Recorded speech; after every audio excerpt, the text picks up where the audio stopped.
my view is like Google will win all the enterprise AI stuff, or at least their share of it, like a giant share of it, because they'll be good at all these purpose-built things. I wonder if they missed the boat on consumer AI branding. Um, like they missed Facebook, right? Google Plus was a great social network. They learned how to engineer it. They did it well and it was excellent and no one cared because the network I'm going to effects and clip the that out. I'm just going to put that on repeat. You saying Google Plus was a great social network. functionally speaking, they had circles, they were innovative. Yeah. It was a well-built system, but no one cared. No one cared. Yeah. So, yeah. I don't-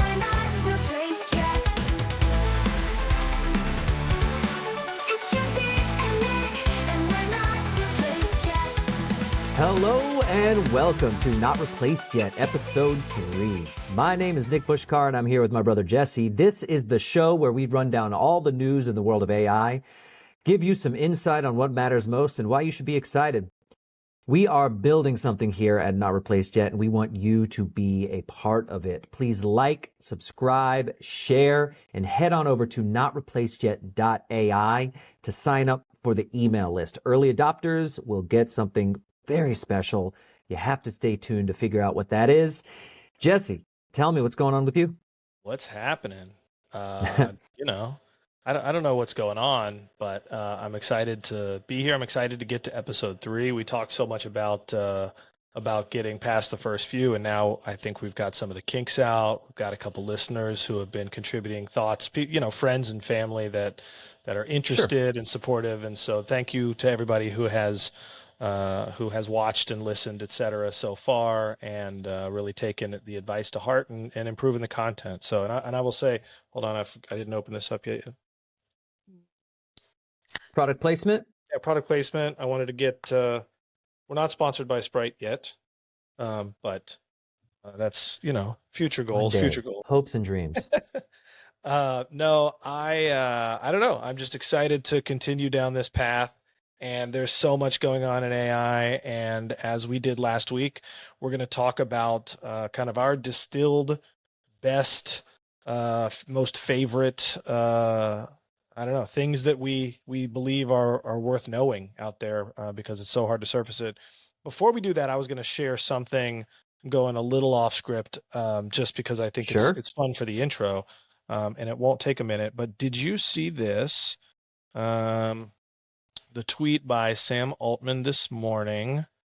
I guess it started yesterday. He teased it. But he basically announced a podcast, which is like just a video they launched. I don't think it's actually a podcast, with some of the project engineers and architects of GPT-4.5. And so I woke up, saw this, and I'm not going to play any of this. It's pretty nerdy, but did you check this one out yet? I haven't watched a video. I saw it doing the rounds, but yeah. They talk a little bit about, it gets interesting with like pre-training versus reasoning training towards reasoning. So that's interesting, but you kind of have to keep in mind, I think the subtext here is this was supposed to be GPT-5 is kind of the smart money's take on it. And they started 2 years ago and they talked about the largest stuff model that was planned to be built. And then in that 2 years, so much happened that I don't know, it's almost like a consolation prize as this podcast I saw. But anyway, just wanted to share that was dropped. And I think it's cool to be watching it. If you're a regular person out there, don't feel like you have to subject yourself to that level of nerdery. But also good to see people who are behind the scenes making it. Cool to learn directly from them. Yeah, no, I'm definitely interested in watching that video, and I just haven't gotten around to it yet. And it fits perfectly because we are now going to do the non-exhaustive, exhausting list of news. We have compiled the list of some of the most important news stories around over the past week in AI, and I'm going to do my best to get through it as quickly as possible. All right, you want to get your stopwatch out and see how this goes? I was going to say, this is some of your whisper flow practice. You've been trying to get that WPM up. And so there we go. Before you dive in, I want to remind everyone, this is not to cross your eyes and overwhelm you. This is to show you just how much is going on out there. As Nick said, it's not exhaustive in the least, but also our distillation is the value we're trying to bring to this. So stick through this, and we'll get to the important parts too. Absolutely. All right. Starting in the OpenAI world, Sam Altman announced that o3 Full and o4 Mini models are on hold for the moment, but that 4.1 could be released as early as next week. ChatGPT got a significant upgrade known as Moonshine. It now has a greatly improved memory and can reference all past conversations. Altman also hinted at the mysterious model that was released in the wild, Quasar Alpha, as is possibly theirs. And OpenAI is reportedly interested in buying Jony Ive and Sam Altman's AI hardware startup IO Products for $500 million. Over at Microsoft, their Muse AI model created an AI-generated version of Quake, and Microsoft announced a slowdown or potential pausing of some of its data center build-out, including a billion-dollar project in Ohio. Google, on the other hand, reaffirmed their commitment to spending $75 billion to build out data centers despite uncertainties due to tariffs. They also announced Ironwood, their 7th generation AI chip. In competing narratives, Google has dropped A2A, the agent-to-agent protocol allowing different agents to work together, and it coincides with Demis Hassabis, high up at Google, announcing that they're also adopting MCP, Anthropic's Model Context Protocol. This will be a space for nerds to watch. And Google has highlighted real-world results using their AI.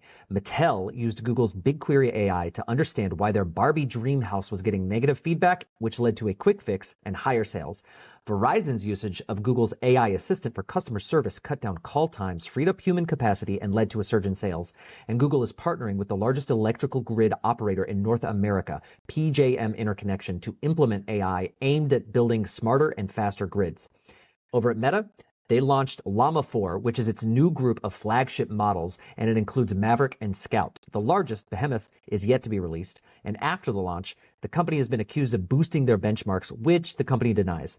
In the world of startups, Cognition Labs dropped Devin 2.0, an agent-native IDE, which comes at a drastic drop in price from $500 a month to $20 a month in a bid to compete with Cursor, Windsurf, and others. Convergence AI announced Parallel Agent Deployment, a swarm-style system that splits your task into subtasks and spins up multiple agents to tackle each one. And former OpenAI CTO Mira Murati doubled her fundraising target for her AI startup to $2 billion, which would be the largest seed funding round in history. In global news, DeepSeek unveiled a new AI reasoning method called GRM, or Generative Reward Modeling, in order to guide AI models towards human preferences. The EU announced 20 billion euros to build up 5 sites with supercomputers and data centers. It will power AI moonshots in a drive to catch up to the US and China. The US may fine TSMC, the world's most important chip manufacturer, $1 billion related to possibly breaking export rules, as Chinese company Huawei apparently accessed and used a restricted chip in an AI processor. Indian startup Zero claimed to develop a system to run AI on CPUs rather than GPUs, which could upend the entire AI ecosystem. NVIDIA has been cleared to sell their H2O chips to China. Japanese researchers developed AIGS, a glaucoma detection system, delivering results comparable to an expert ophthalmologist in under a second. Toby Lutke, CEO of Canadian giant Shopify, released an internal memo which states that AI usage is now a baseline expectation. He goes on to say, before asking for more headcount and resources, teams must demonstrate why they cannot get what they want done using AI, and what would this area look like if autonomous AI agents were already a part of the team. Australia is working on a national AI capability plan to not only increase the country's expertise on AI, but to educate citizens on capabilities and coming changes. And the International Energy Agency released a report saying data centers' electricity consumption is set to more than double by 2030. I didn't know Shopify was Canadian. Yeah. I'm glad that's what you got out of all Yeah, of that.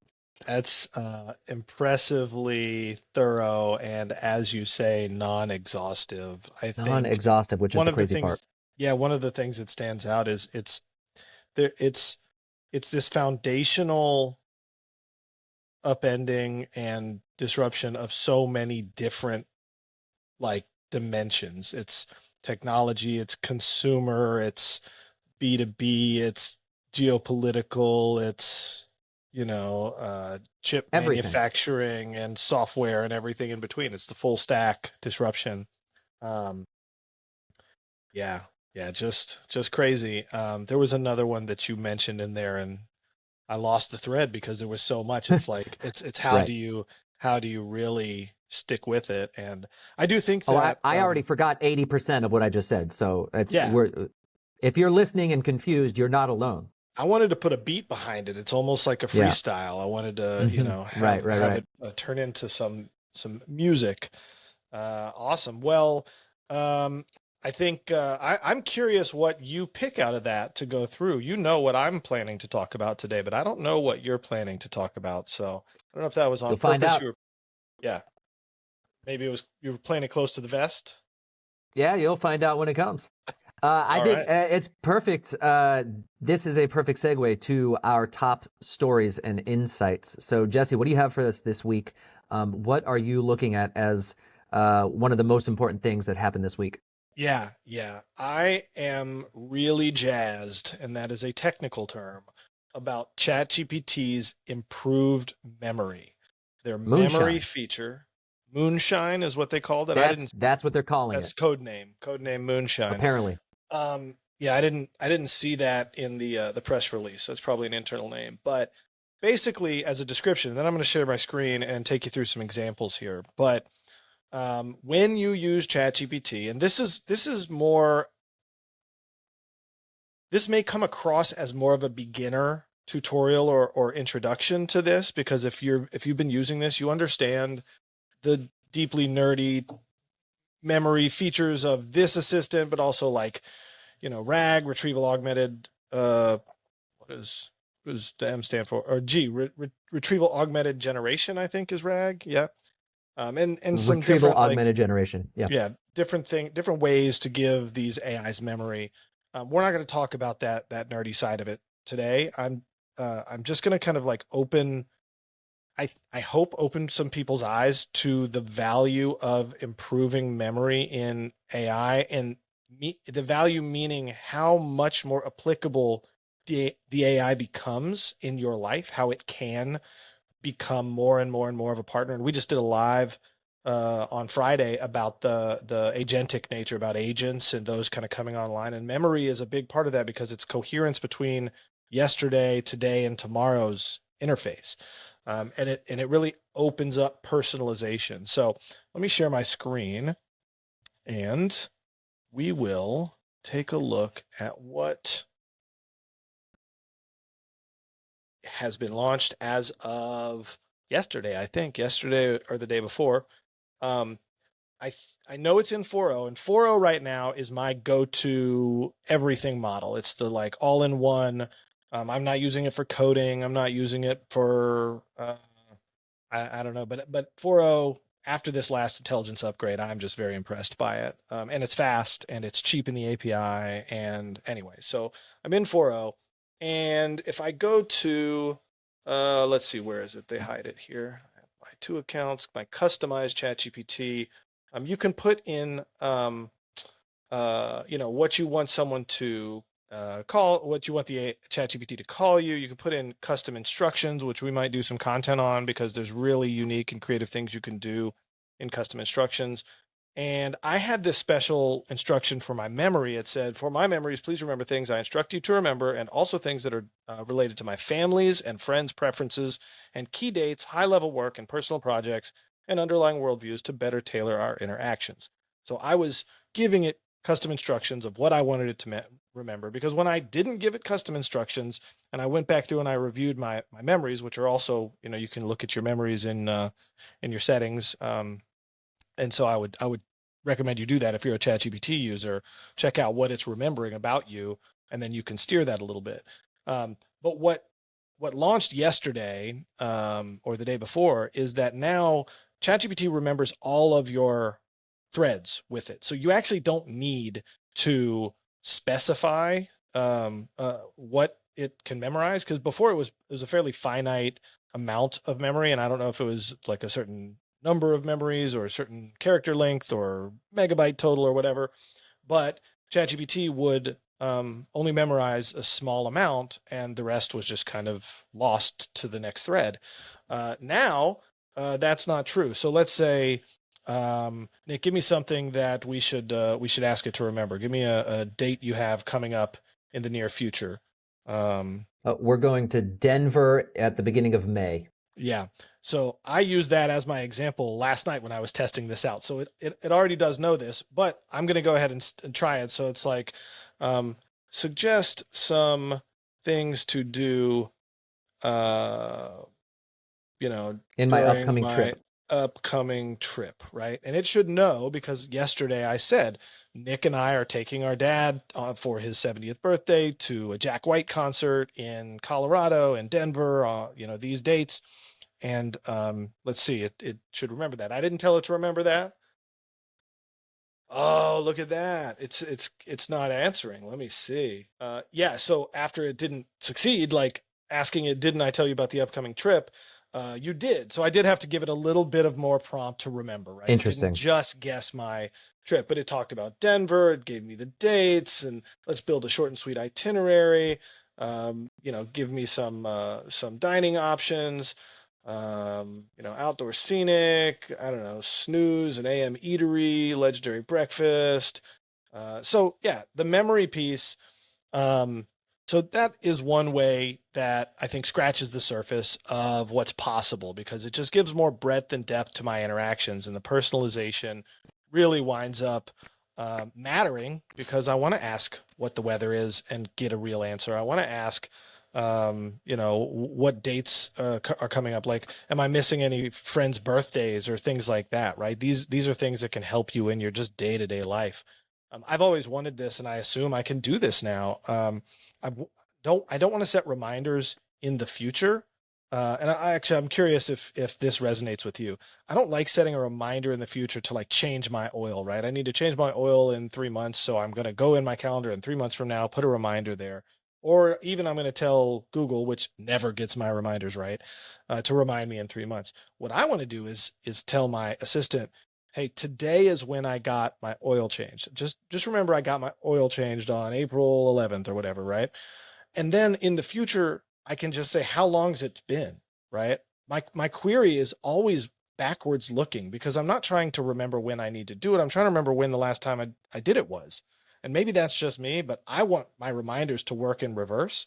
And so now it should be able to. I should be able to say, hey, I changed my oil today. And then in 3 months, I ask when's the last time, and it should remember that. I think I an don't know. oil change is a really good example in this framework because what you do is you tell it when you got the oil change, and then it should know your car, and it should have, there's probably some location data and all that stuff. And so then it should know, and in maybe in the nearish future, the systems, your car can be talking to it too, because you want to be able to access your agent inside your car, right? Yeah. So there's that aspect. And so it's the system that it then reminds you. It's not that you have to go back in and say, when did I get my oil change? Which you could, but it's Right. that it will tell you, it will let you know. Totally. Totally. I mean, and that's right on the horizon. That's not my horizon moment for later, but it's right Right. there. Like it's just like once that's the highest feature that the teams are ready to build, you know what I mean? They're all Yeah. building something else. So yeah, I totally agree. And I think there's like, I don't know, in my life, I think there's dozens or hundreds of those little things that I would like to have tracked and reminded, you know. I mean, think of Agreed. this, you could use this as like your address book or your phone contact list, right? It's just put your info in here and it should be able to access it and and refresh it. Like the interface goes away because all it is in a smart memory. You know what I mean?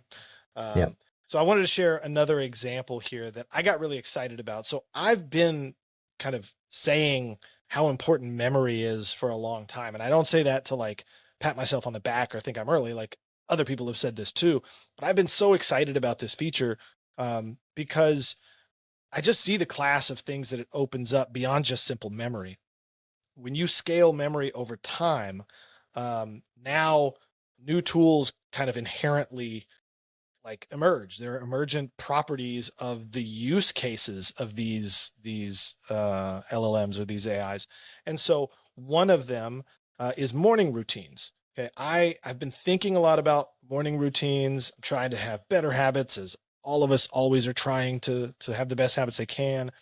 I'm a big Tim Ferriss guy, right? Morning routine kind of uh, um, content. I've consumed a ton. I've heard a lot of smart people and successful people's morning routine and thought a lot about mine.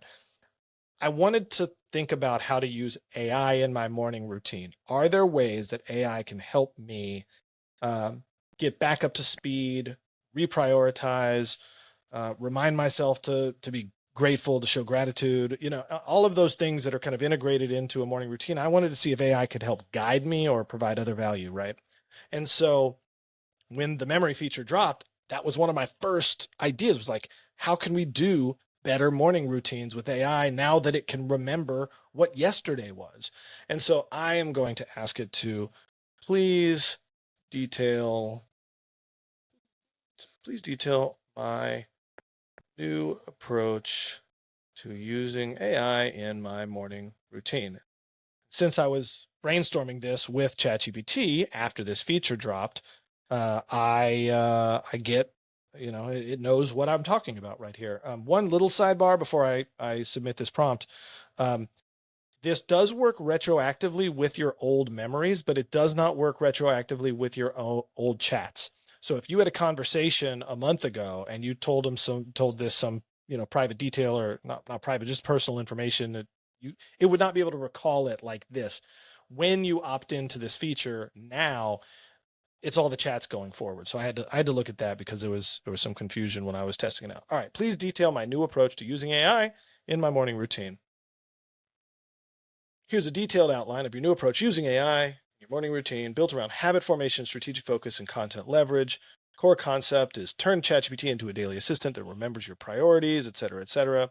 So here's one of the design choices that I'm making for mine. And I'm going to make more content on this. I think there's a framework to be built and a system to be communicated to help people like do this efficiently and accurately, and then like use it for their own needs as well. But one of the most important design things I believe is it's just the same exact prompt to start. Let's start the day or whatever. Pick your phrase, right? But when I woke up this morning, I said, let's start the day. And it then matriculated all of these details that I had asked it to by telling ChatGPT, when I say, let's start the day, I want you to do X, Y, and Z. Well, what that X, Y, and Z is, it triggers something. It triggers the retrieval of prioritized goals from past conversations, personalized reminders based on your values, routines, and current initiatives, and optionally preview a schedule of content events from your calendar or editorial flow. I do not have my calendar hooked into this, so it's just pulling dates that I tell it, but you can easily imagine your calendar being contextually available to this tool and it still being there, right? So it then surfaces key personal goals around health, family, and home projects, top professional objectives, content, client growth goals, or focus rituals and habits. Here's some example output. Make time to review the Jack White trip, make family dinner plan and check in on summer activities. We're doing our live office hours, 4 p.m. every day. I'm going to finalize the podcast. I'm thinking of 10x your morning routine for for a clickbaity title that I actually believe clickbait's only bad if you don't pay off the cliffhanger, of course. And then I've talked about I'm doing kefir, integrating kefir in my life for probiotics and things like that, and it knows that and it's working there. So I am just very, very energized by like, oh, this has opened up a new set of a new modality of consistent behavior forming, habit forming work. And so I'm working on it. I'm like one day into trying this, and I'm going to workshop it, and I'm going to bring it back to everybody and kind of report back and build in public for it. But I don't know, Nick, are you compelled by a use case like this? Is this like too nerdy or overreaching, or how do you think about this stuff? No, I love it. I think the morning routine uh sort of layer of this is interesting. I don't know if it's the way that I would use it, but just in general, the idea of the new memory unlock is really impressive, and it's going to what I see it as people are going to it's almost like a new fundamental piece of the technology, and we're going to then now discover all the use cases Yeah. that it unlocks. And so I think this is the perfect type of exercise for this type of thing. And so I'm definitely excited to see what you get out of it. I Appreciate it. I agree. It's the perfect. It makes me think of like it truly is an emergent use case, just like the scaling laws have emergent skills where the LLM becomes better at math the more data you feed into it. Um, every new feature opens up this wealth of it. You know what it's like? It's like mobile phone sensors. It's mobile design. It's like, okay, I have this phone, I can build an app. The app is, I got a touch sensor, right?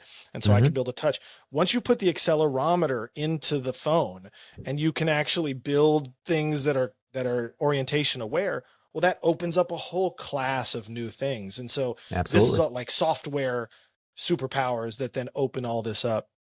I took my little morning routine piece and I said make a comic strip. So that's what it's generating. While it's finishing this generation, I have one other use case that I have not started, but I want to use this memory for. And I tried it beforehand. I tried using regular memory for it, and it wouldn't work. Um, I live very near to a putting green on a golf course. And in the afternoons, I can walk over there and I can putt. I'm not a big golfer. I used to golf a lot more before my kids were born. Now I don't, I just don't make the time for it. But I've wanted to just practice putting. I think it's fun. It could be meditative. It's, something you can get better at.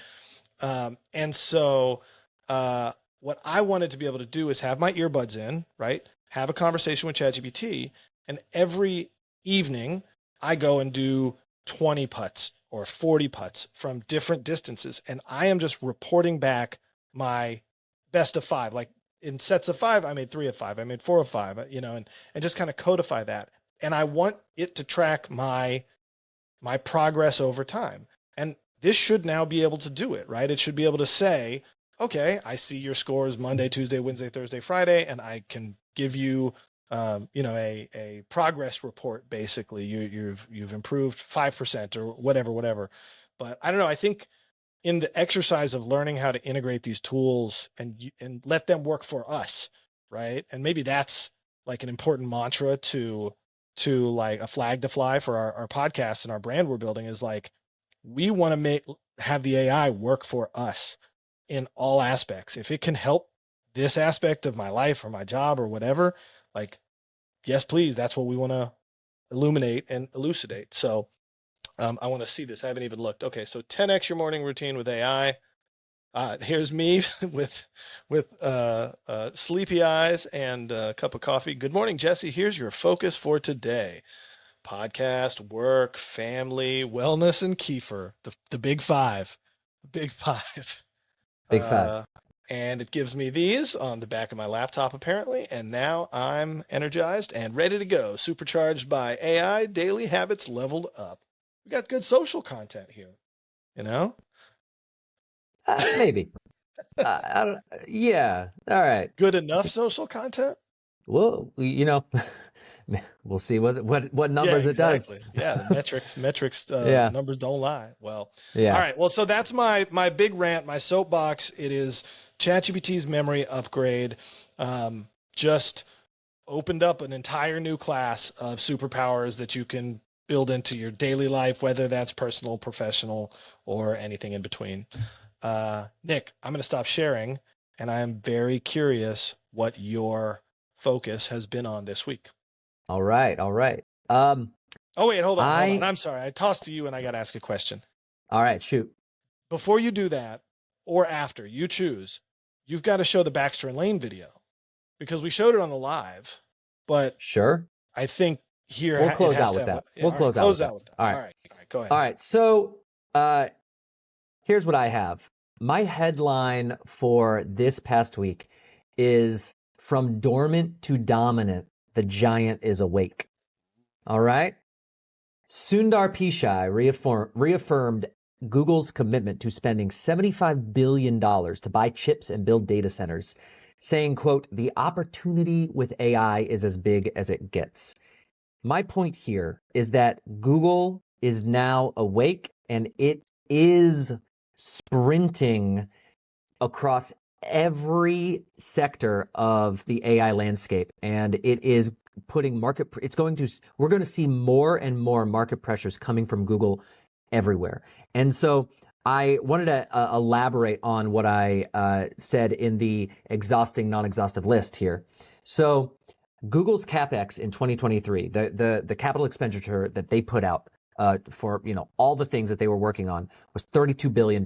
So massive number, right? That was 2023. In 2024, it was 52 billion. Can I And clarify now, something? yeah, please, I just want to ask, is this Alphabet or is this Google? Because does Alphabet. this This count this DeepMind? this is Alphabet. Okay, Sorry. just making sure. So Sorry. yeah. So and in 2024, it was 52 billion. And this year alone in infrastructure, they are committing to 75 billion. So that's double from 2 years ago and, some good percentage above last year. And then for some extra context, Meta spent around 40 billion in infrastructure and AI related build out in 2024. And AWS consistently puts out or does 10 to 15 billion a year in data center build out. So just the amount of money that they're putting into this is massive. It is, I mean, it's bigger than many countries, like GDP. Like Yeah. it's big. Then they announced Ironwood, which is their 7th generation AI chip. It is they call it the first Google TPU for the age of inference. And I want to share my screen out here. They have a cool little graphic just kind of going through all the stats. A TPU is a tensor processing unit. It's a specific type That of processor that they invented, they produce, and that is geared directly towards their AI. TensorFlow being their, I don't know if it still is, but Yeah, yeah, exactly, their exactly. programming language for machine And learning. so with the TPU, with Ironwood, at its hypothetical peak, it is 24 times more powerful than the world's fastest supercomputer. So they build them together. They put a bunch of them into a pod, and when they scaled, it says when scaled to 9,216 chips per pod, Ironwood delivers 42.5 exaflops of computing power, dwarfing El Capitan's 1.7 exaflops, which is currently the world's fastest supercomputer. So 24x, which is just mind blowing. Good So name though, then Capitan. there you go. And then I mentioned in the non-exhaustive exhausting list that they dropped A2A, the agent-to-agent protocol.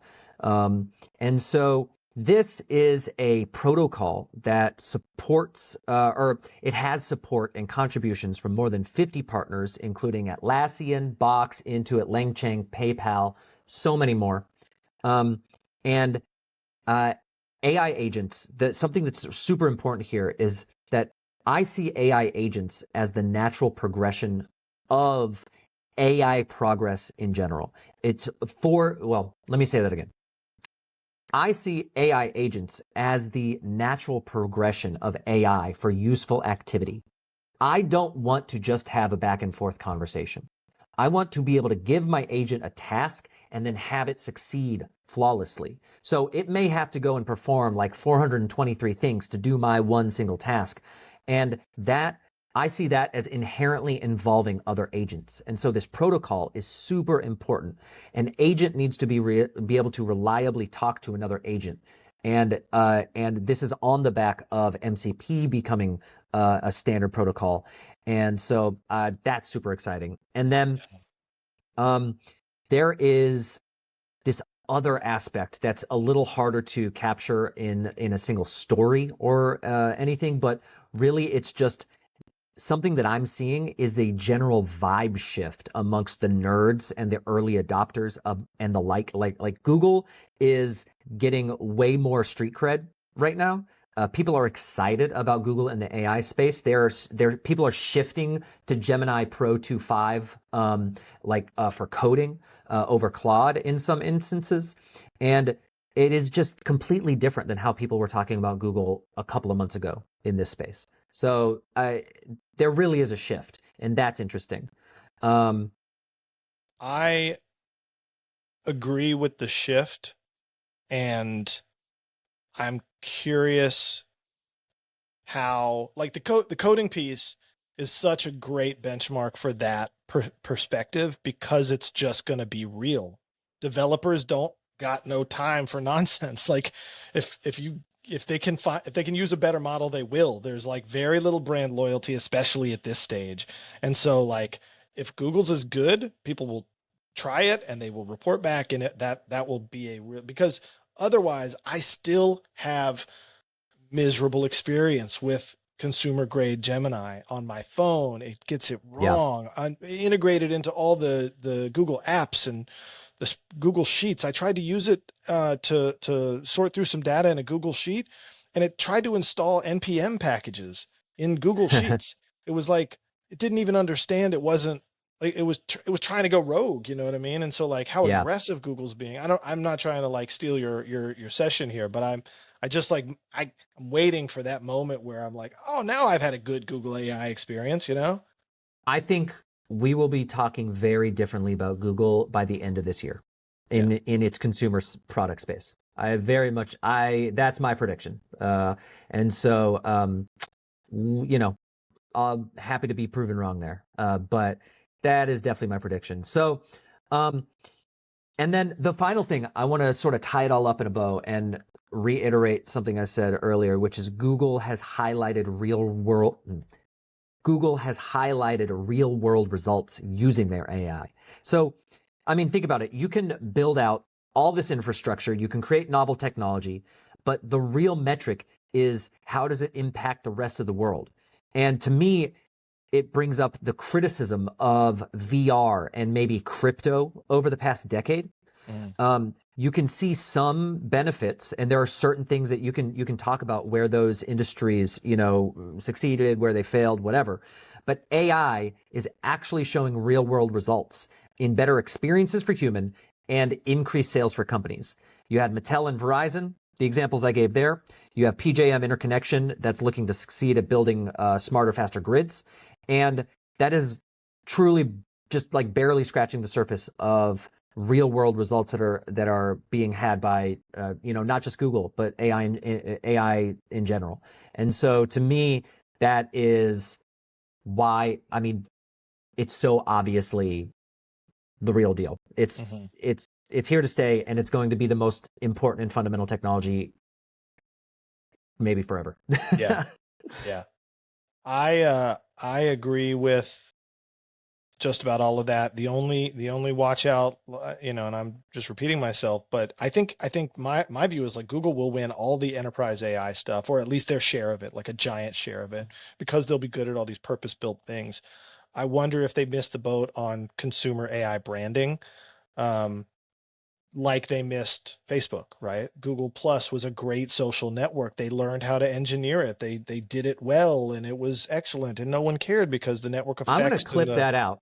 I'm just going to put that on repeat. You saying Google Plus was a great social network. functionally speaking, they had circles, they were innovative. It Yeah, was a well-built I system, know, but I know, no I one know. cared. No one cared. Yeah, no. So yeah, I don't know. I do remember one of the first things I was gonna comment on the list. You said Mattel and Verizon. Um, so this is just a side fun content play, but I want to build, probably won't, but want to build a customer support AI um, business that is called fourletterword.ai. And so fourletterword.ai, I own that domain. I bought it a while ago for this reason. It's the customer service report or service that you encourage people to cuss at. You encourage people to drop f bombs and represent your true Sure. emotional, right. And this is, I get this idea from our dad because he has very low patience, as you know, when dealing with customer service on the phone.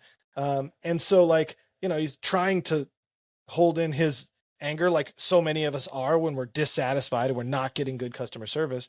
And then but you still let some of it out, and then you realize that some person that has no idea, no responsibility for the problem, you've just ruined their day and it's awful. And I just hated that. But if it was an AI and you didn't have to watch what you said because there's no one's feelings to hurt, just tell us what your problem is and drop whatever f bombs you want. And then the emotional resonance of like the data of the emotion can actually be used to prioritize you in line. So if this person's way more pissed off, let's move them up to the front of the ticket queue. You know what I mean? So Look, man, four letter all word dot AI. all I hear is a vibe coding challenge. Go do it. Yeah. Yeah, yeah. Well, it's a brand building thing too, because it's like if you use this service, A, you're not paying for foreign call centers, right? You're not paying for low wage work. And I know that removes jobs, but like, I don't know. Let's talk about if we need to save call center jobs or not. I think is a valid question. And then B, you're actually trying to provide, straightforward service and resolve problems. So I don't know. I'm down. I'm Yeah. down to vibe code that. Well, That should be a hackathon. We'll I do it think live. we'll do it live. We'll do it Yeah. live. I think that is not the perfect segue at all, but it is a segue to the Baxter and Lane commercial, as you called Yeah. out earlier. So, Yeah. um, let me let me do this. I'm gonna share my screen out, and hopefully this will work. You got to set it up though. You got to set up. I will. I will.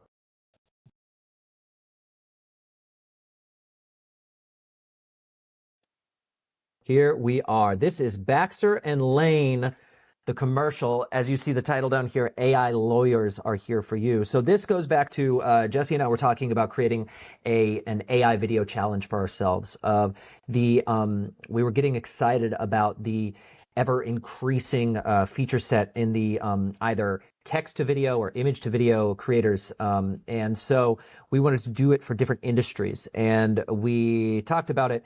He chose real estate. I chose personal injury lawyers, if you think about it that way. And so this was my creation, and the idea that I came up with was a 90s sitcom intro for the commercial. So the idea is supposed to be it's supposed to be about a 30-second ad. It ended up being 44 seconds. Who cares?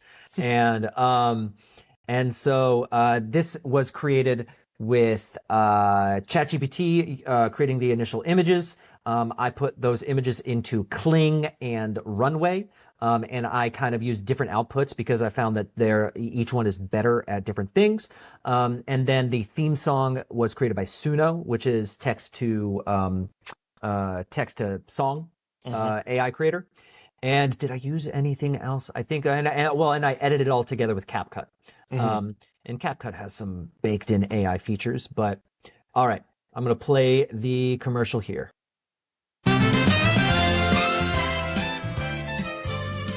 Sometimes life can knock you down, spill your drink, or spin you round. Jen. You might get bruised, you might feel sore, but that's what injury lawyers are for. We'll be there when things go wrong, with a helping hand and a legal song. From slips to trips and accidents too, we're Baxter and Lane here for you.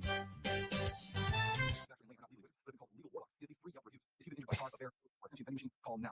Side effects may include excessive justice, courtroom tire seconds, and involuntary air guitar. We want to sue gravity, and one, all consultations come with a complicated screen into the void. Do not feed Lane after midnight. If you're thunder, it's probably Baxter objecting to reality. Baxter and Lane, you bring the pain, we bring the gain. Love the fine All right. print. Love the fine yes, print. Fine print.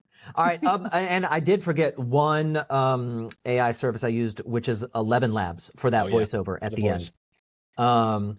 And so, yeah, it was, I really enjoyed making it. I learned a lot because that was the first project it was like the first full project that I like put fully together. How do I say that? It was the first full project that I created in the AI video space. I definitely learned a lot in what I would do differently next time, certain workflows. And the goal for me now is I haven't decided on what it's going to be yet, but I'm going to come up with another concept, and then I'm going to document that process. And then I'm going to put that tutorial out for all of our adoring fans. And so talk to them and show them. I mean, this is very possible. It's very plausible for anyone to create this. And the idea, like the idea that's been stuck in my head is that any business owner can create something interesting and compelling and really high quality.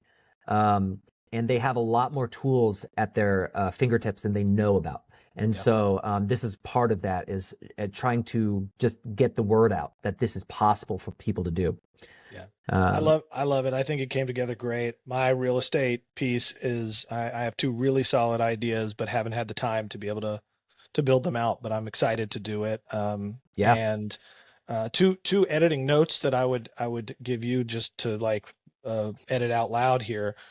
One, I think when we make these spots, we should have a little front card that says like the following is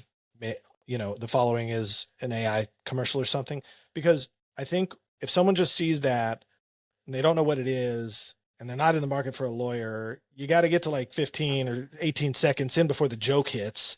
And we Yeah, know in social media that's not it. But if you say like this is what AI, this is what lawyer commercials will be in the age of AI, and then go into it, I feel like the people who are interested in it will stick through to the joke. And Hmm. then I like at the end of it, you should build a little credits of the tools you use. Like you just rattled off that list. Sure, sure. At the end of it, it's like created with these.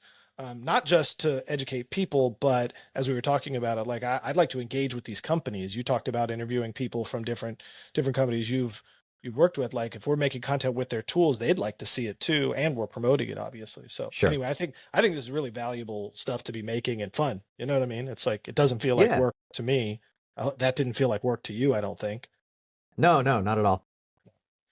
Not at Awesome. all. Well, I think we're about ready to wrap up, so I'm going to toss to you first for the light bulb or horizon question. Every week we try Yes. to end with something that is either a light bulb that has gone off for you and your world understanding in this space, or a horizon moment, something you're very excited that's just on the horizon. So, what you got this week, Nate? Absolutely. So we are in a moment where where we are in a moment where fundamental architecture is being built. And these are protocols. Everything that we love and hate about the current internet and the web is built on top of protocols that have been built over the past 50 years. And that includes things like TCP and IP, which were built in the 70s. You have SMTP, which was 1982. You have HTTP, which was 1991. And that is the internet, that's email, that is the web. Any website you go to, you have to use these protocols. Protocols are being built right now with MCP and now A2A that I referenced earlier in the Google section. We have entered a new era. And so I actually have a light bulb and a horizon. My light bulb is that what's being built right now in this moment is what will underlie the technology of the next 50 years. And that is amazing. And my horizon moment is that I'm freaking excited for it. So it is one in the same. I love it. Yeah. All right. I'll pass it back to you. What do you got this week? All right. So we did our live on this Friday. I talked about this on Friday in our office hours.